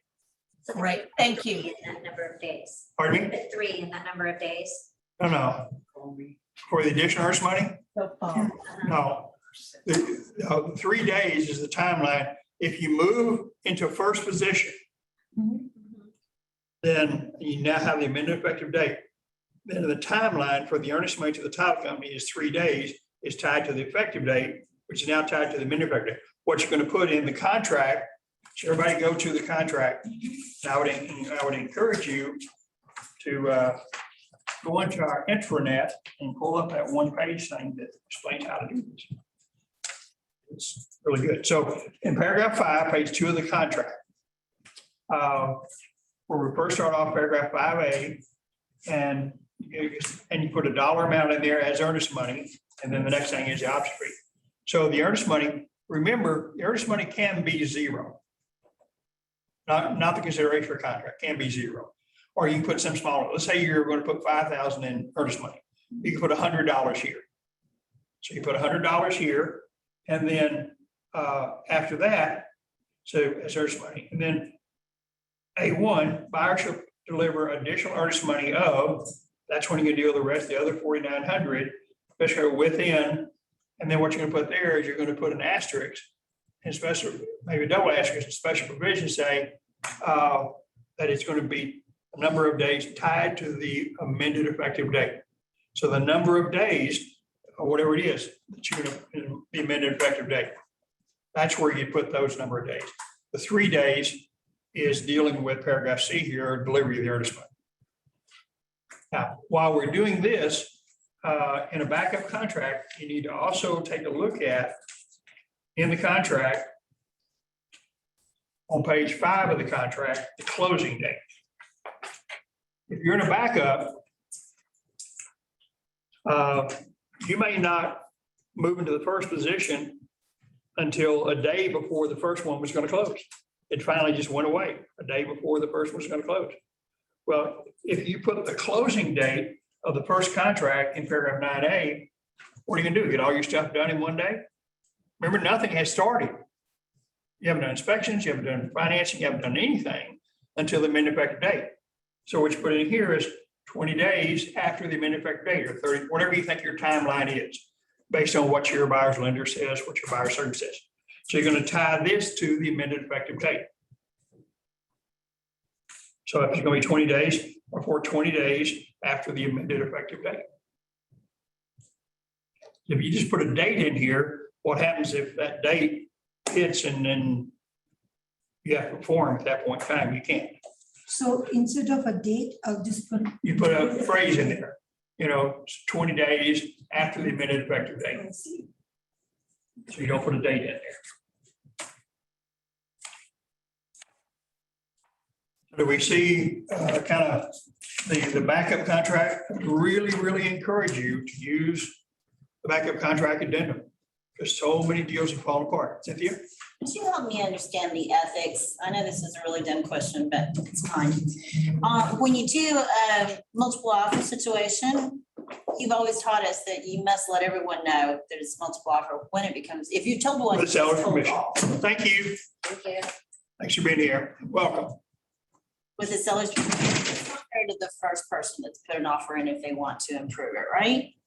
What's not for the first person? That you don't let the first person that turned in the offer in a multiple offer situation know that it's. Sure you multiple will. offers. Sure you will.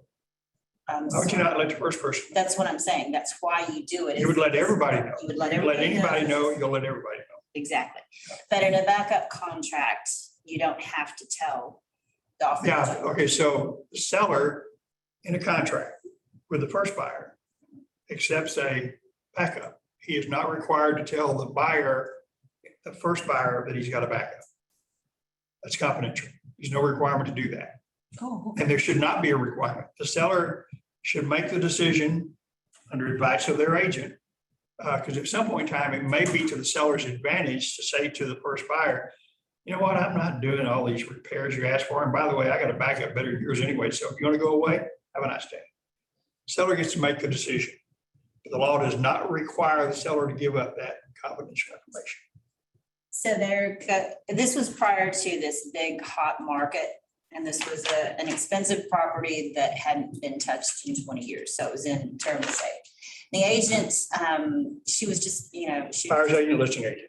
I'm buying and the listing agent is flatlining me. Everything I'm asking for, she's very level-headed, but saying no. There Okay. is no negotiation. Did I have the ability to ask her if there's a backup contract to Oh, sure. explain why? And is she obligated to tell me? No, not without seller's permission. I just can't lie to you. And this is a great principle when you deal with these kinds of questions. You've got the buyer and seller is not cooperating with you at all. And maybe it's just all the listing, but we're going to be up and say, yeah, they got seller permission. And you say, hey, are you sitting here with a backup? Is that why you're not working with me on this? Now, they can't lie to you. And they have to have permission of their seller to tell you, well, yeah, we do have. But the way they answer the question tells you. Oh, backup? Oh, I don't think my seller has given me permission to tell you about a backup, so I don't think that's. Well, I just told you. But wait, if they do anything other than say no, they've got a backup. I mean, you don't know what the terms of it are, Right. which is another important thing to understand about backups. This is a key thing. People on the seller side tend to not respect the binding effect of a backup. And they'll often agree to a backup contract under terms that they wouldn't have agreed to on a first contract. So sometimes you can get a deal because they can say, well, this is kind of what if, this is kind of worst case scenario. Maybe, we're going to work with that. But the reality is, but they don't have to. They don't have to tell, they don't have to give that information. That is confidential information. Now, I want you to think about something. When you and another agent in this office both have buyers. And maybe you found out that one of your colleagues here is in a contract on that property. And they're in the first position. And then you went into a backup. Well, that's confidential information. And you need to respect that. And you're sitting there, one, there's a first contract and you know who the agent is. They don't know there's a backup. I mean, they're sitting there and going, the seller will know, and then the listing agent will know on the first one, but they don't know about, if you're in the same office, you've got agents who need to be careful what they talk about, because all of a sudden they'll be giving up information that they don't have permission from the seller to give up. They let them know, says, oh, yeah, I got a backup. Because that first buyer can't know about the backup contract without the seller telling them about that permission. Jennifer? So I have an ethics question. I had a situation. I knew you couldn't handle it. With the listing. And Not the listing. had the listing. Okay. And multiple offers. Offer was chosen and then a backup came in. So we're in contract. We were in contract, the backup came in. But then we noticed that it was two different agents.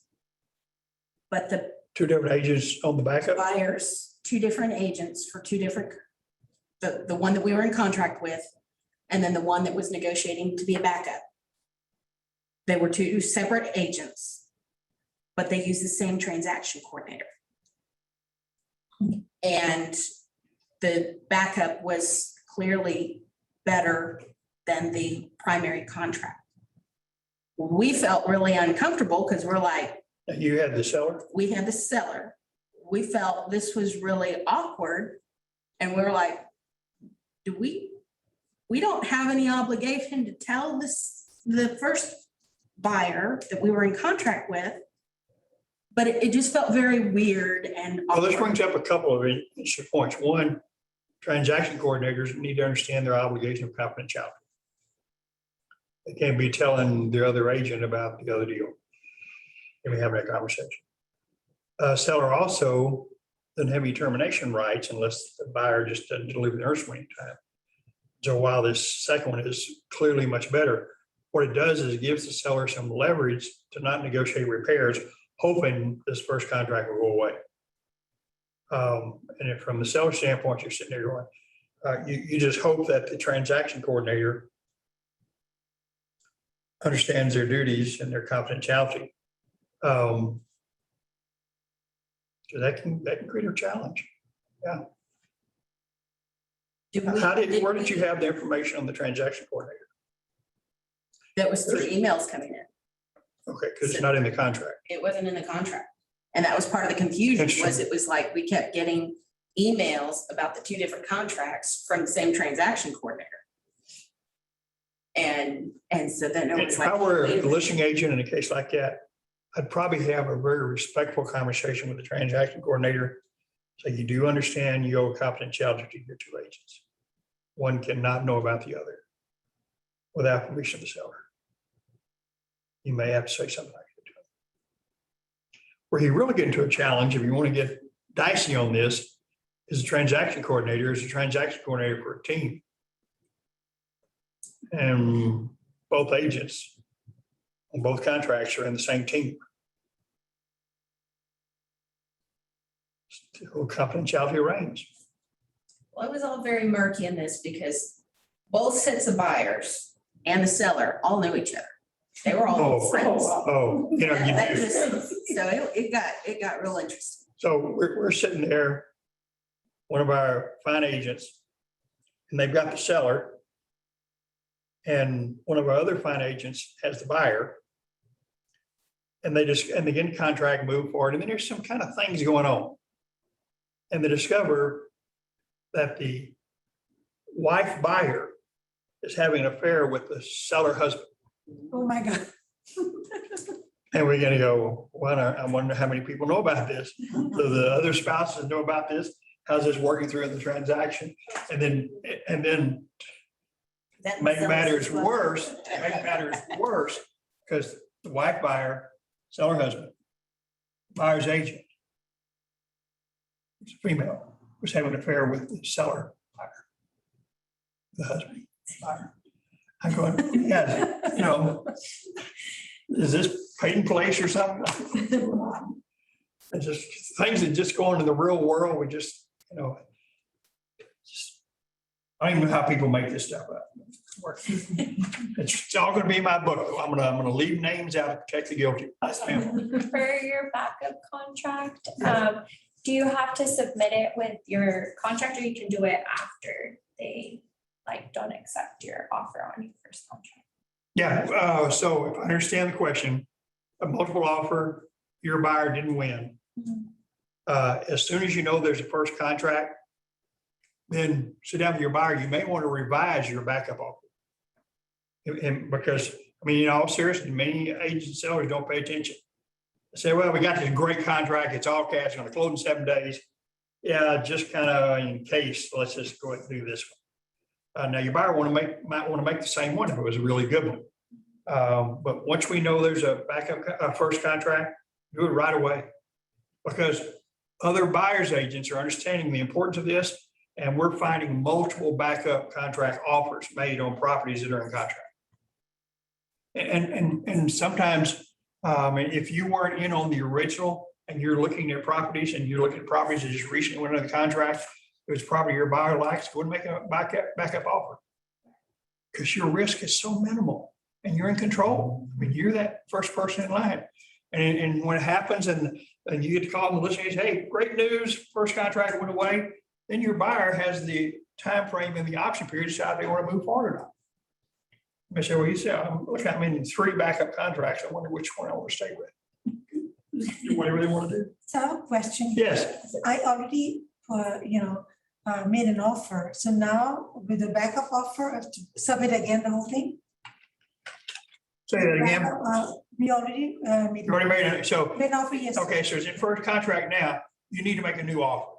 The whole thing. yeah. Now, you could say to the listing agent, that offer that we made when accepted, we want to do a backup. You're gonna have to add the backup contract addendum to that offer because you didn't have it in the original offer. Okay, So you'd have to add that to this, so. to that. So Say you, it again then. so you do a new offer because you're gonna have to, you have to complete this Yes. and then list in paragraph 22 and then send it over so he's clear, yeah, that's new, that's gonna be a backup. Good question. Okay, we good? Very much. You see where he's talking about.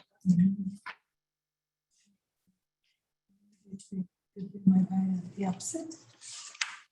Are you showing her? Showing your paragraph 22, Yeah, where you list the backup contract addendum. this right here, you gotta check that. And then you're gonna add the addendum page. Now you make sure that when you do the backup contract, you'll complete the backup contract addendum. You'll complete it. You'll fill it out and be prepared to do that partial, split up the option between nursing. Which you also have to ask the agent of the primary contract what their execution date is. Yeah, you're gonna have to get from him the effective date of the first contract. Because you're right, that's information due in paragraph A. So you'll have to get that from him. Yeah, that's motion, right? Yeah. You have to ask the agent, what date did they execute that first contract on, Yes, so I have to just so that you know that. In general, we don't have a problem because as a general rule, they understand the value of being having a backup.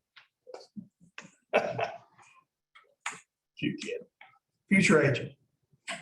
Addendum for sale whether property by buyer. Not anything big or new here. The only thing I want you to do is keep in mind as a listing agent, don't do what half of the listing agents don't do out there. Always ask a buyer's agent, does your buyer have a house they need to sell? Because they don't have to tell. They don't have to disclose it. And frankly, many of the lenders don't have anything in their approval letters that address it. You've got to ask. To me, you're derelicting your duties, your fiduciary duties to your seller client if you don't ask that question. You've got to ask. Because they don't have to tell, and they don't have to use this addendum unless you want to create that contingency. Because some buyers may say, you know what? I know this is going to really affect my offer. And if I have to, I can own both properties. I don't want to, but I could. So I'm not going to use this addendum. And they don't have to. They just don't have that contingency. They don't have that thing. But a buyer says, yeah, I can't own both of them. And I need for the seller to know if I can't sell that other one, I can't buy yours, and I'm not in default. And so they make sure that they've got that language in there and they deal with it. But you just need to, you've got to ask the question. And we do. We always. Right, Zoomers? We all do that, right?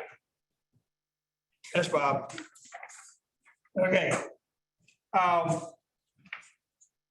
The appraisal addendum, the concerned right to terminate due to lender's appraisal. The only issue, I think we talked about it 312 times.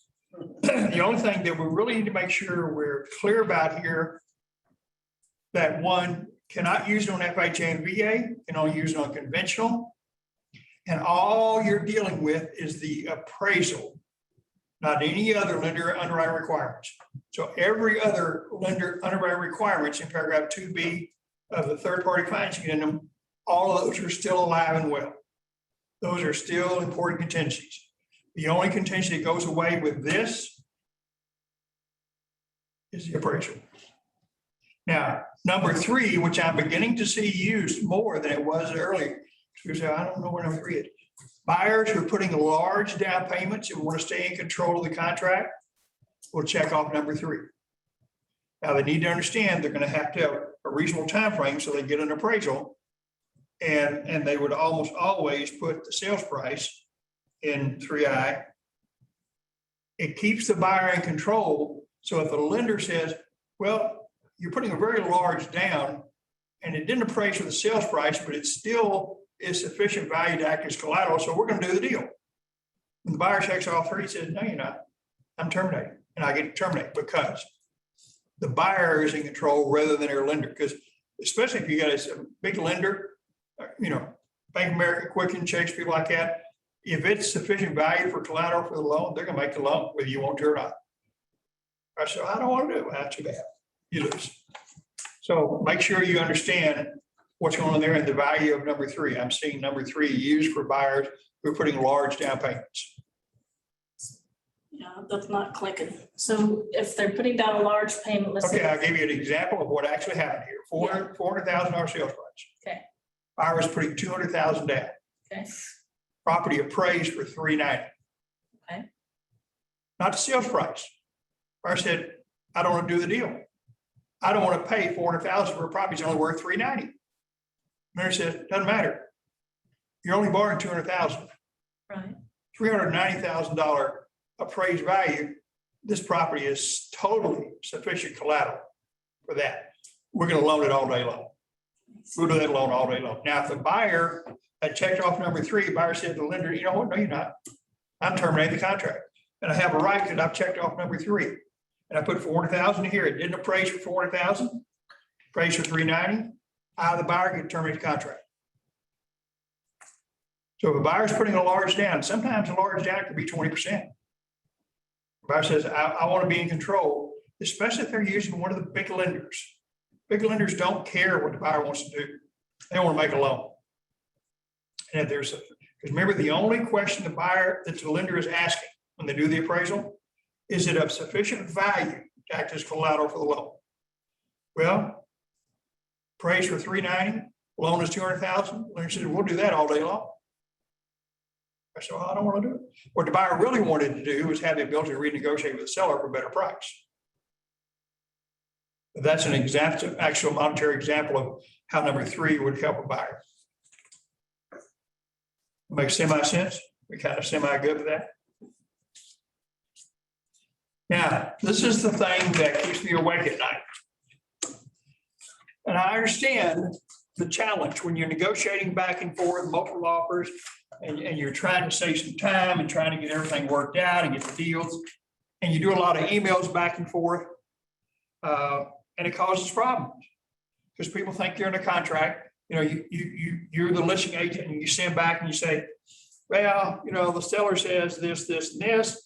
And then if your buyer do this, and buyer hears, oh, if the seller says, if the buyer does this, we got a contract. That's what the buyer hears. That's what the buyer's agent hears. That's not what the seller thought he was saying. That's not what the listing agent thought he was saying. That's what they hear on the other side. And we've had to settle things to prevent a lawsuit because of that very thing. Because people hear more than what you say. They read things into it. What you need to do is use this form, seller's invitation, to buyer to submit new offer. It's not a counter offer. It doesn't bind anything to it. The seller would use this, say to the buyer, hey, if you would change the sales rights, closing date, title company, whatever, give me a temporary lease, whatever it could be. And it could be multiple things. And the seller can have different things on this for different buyers. He could send three separate of these to three different buyers with different things. This buyer says, okay, we don't like your offer, but it needs to be a better price. Second buyer, oh, you need better price, but you're asking me to pay for home warranty. I don't like to do that. I need temporary. Whatever he wants to do, he can do this. It's not binding. It keeps the seller in total control. It's not anything that ties the seller up and tells the buyer, says, hey, you know what? Non contract. All right. Seller has the right to entertain other offers, keep right on going. This is an incredibly valuable tool. When you got multiple offers and your seller says, hey, I have offers, these are really good, but I'd like to see them come up. I'd like to see them do better. I'd like to see this, this, and this. And you have the seller, list out, say, here's what I'd like to do to buyer number one. Here's what I'd like to do to buyer number two, buyer three, buyer four, buyer five. And send these to them and let them know. And you can put anything you want to in anything that's important to the seller. And you can do this. You can also do timelines, which you can do in MLS and Showtime and all that.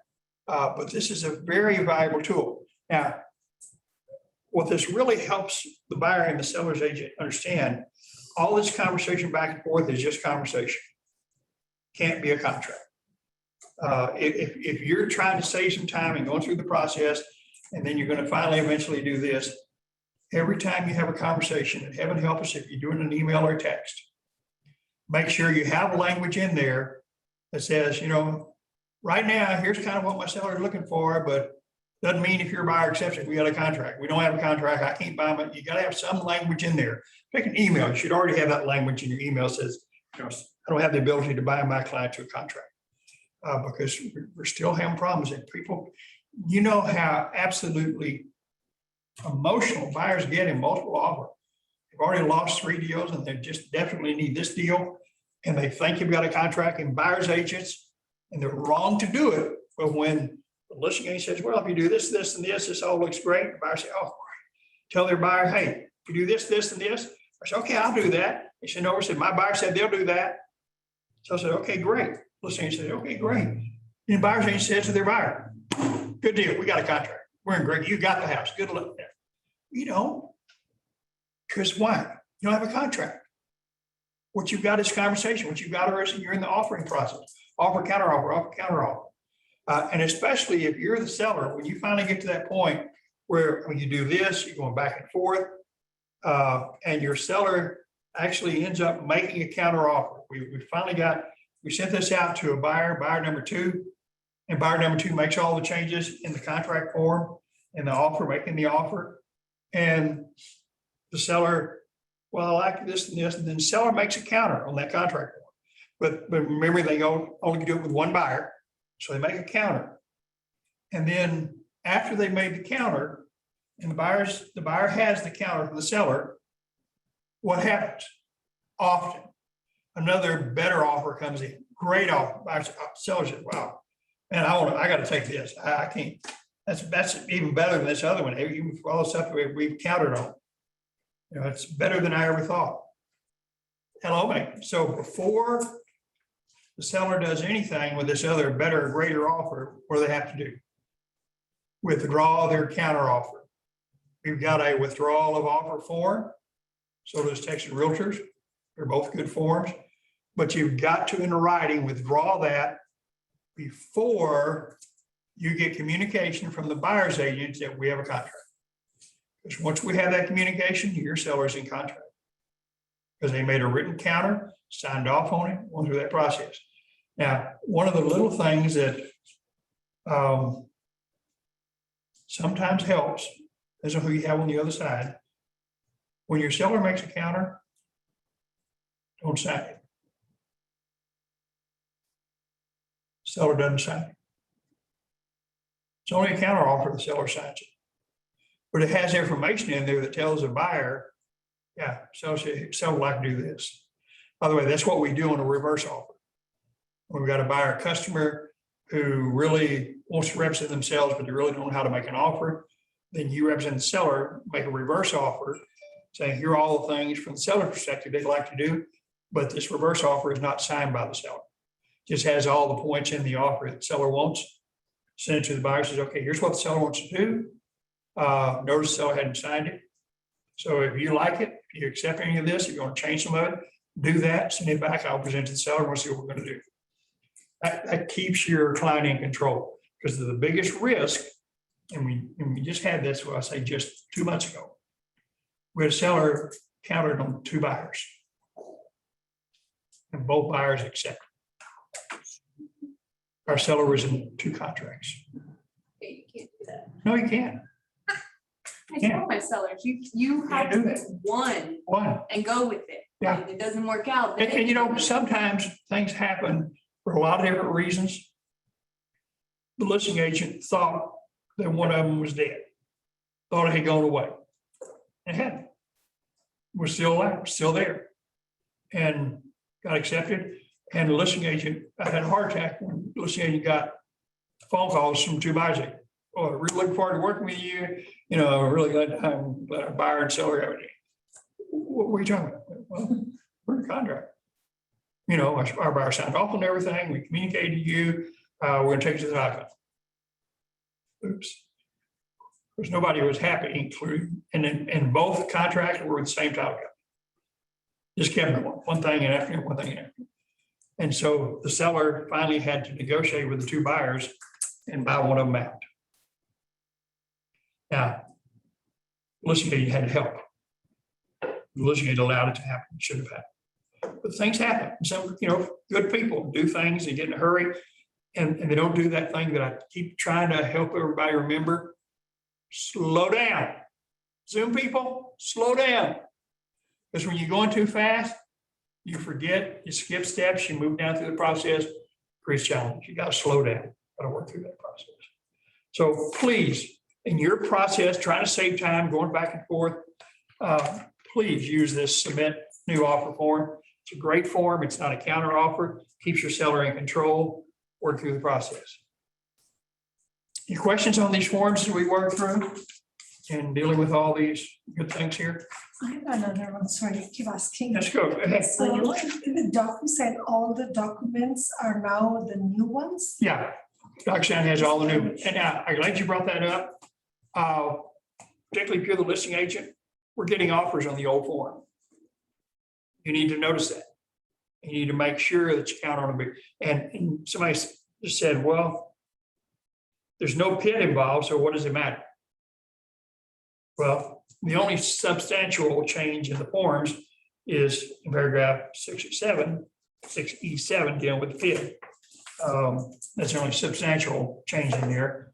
So, well, why can't we use the old form? Because there's no PID. Well, because if anything goes south, Trek will find you in violation of the rules for not making sure your client used the most current appropriate contract. So it could come back What's on the you. number on that new contract? 20-16. 20-. 20-16 is the, and in fact, because one of our challenges when Debbie made copies here, not all the bottom kind of got cut off, so we don't have, so the form number for the new contracts, it's 20-16 for the 1 to 4 family. Guys, good questions. Zoom folks, y'all have any more questions we need to work through before we move on? I've already told you all I know, so I'm ready to take a nap. Well, guys, Zoomers. Bob, this is Christina Gorley. Yes, ma'am. I am perpetually blown away by the amount of information that is good and valuable that you provide to this market center. And I can't thank you enough. Wow, how much I owe you for that, Christina? No money due. Well, I appreciate that. Here's to the point. Megan, before you leave, let me make this last point. The point of Christina, and I appreciate her saying nice things about me. Here's what you need to know about you. Because you're getting this information, you're in a different place in negotiating these deals for your client than other agents are. You've got a significant advantage. And when you're on a listing presentation or talking to a buyer, you can make use of this additional information you have to separate yourself from other agents out there. Because you know things, you understand things that the other agents don't understand. And you may be in competition, you may be talking to a seller, listing presentation. You may bring up, says, one of the things that we do, here's a question we always ask about, say, and I found that unfortunately, a lot of agents don't bring that up. Like, have a house to sell. They realize, well, you know what, I talked to another agent, they didn't say anything about that. That separates you, makes you different. So thanks, Christina, because that'll make a difference. You're welcome. Jenna, Megan, I'm losing my people. Guys, you have anything? We good? We gotta go make money. Got to go make money. Thank you very much for being here. Thank all of you very much. Thank you so much, Robert. Appreciate it. This is great. Thank you. Good question, everybody. Not that I interrupted you, but I had an interesting case. Yes, sir. So we had multiple offers, and we had a backup. You had the seller? I had the seller. Okay. And we had the backup, and the earnest money from the backup was $100. How much? 100. Okay. Anyway, we come to the closing, the selection of the earnest money, and I'm sorry, the option fee from the backup. And so I asked the title person. Was there an option fee on the backup? Yes, there was $100. So it had to be paid. Oh, so there's the option is $100, had to be paid up front. That's correct. And the backup agent delivered the funds to the title company. So everything was done. Not thinking, oh, my seller's going to get additional $100 from the backup. No mention of that. And so I asked the title question, what about that? And she says, well, since it never became primary, we'll just give it all back. No, Now, no, no, no. I realize it's a no, but the seller actually got like 50K above asking. And so he was happy. And so I did not want to cause any scenes. And so. Well, the title company should understand, So anyway. money belongs to the seller. Well, anyway, but the thing is, I just let that go because I didn't want to, the sellers were all happy and everything. so- Well, but this shouldn't be an issue with the seller. It shouldn't create a problem. I know the seller's happy because they got a good deal. Yeah. But the reality is, title company needs to understand who that money belongs to. They can't give it back to the buyer, because the buyer had a right to terminate the contract. He can go ahead and use it. Well, anyway, the buyer agent was happy to get all the money back. Who was the title company? It was the Republic Title. No. Kelly Ward. Where? Republic Title Company, right behind us, and the closer was Kelly Ward. No. Well, anyway, that happened. No, I can't believe, how long ago was this? Couple of months. But anyway, I don't want to create a scene. Well, but that cannot happen. I'm really surprised that Kelly would have done that. That's just wrong. Well, That's not what the contract said. I mean, but you know what the contract says. Yes, I so understand. I was expecting it, but then again, I didn't want to cause a scene, so I just. Well, but thank you for sharing that with me. Because, these things sometimes happen and they shouldn't. Okay. How are you doing, sir? How's it going?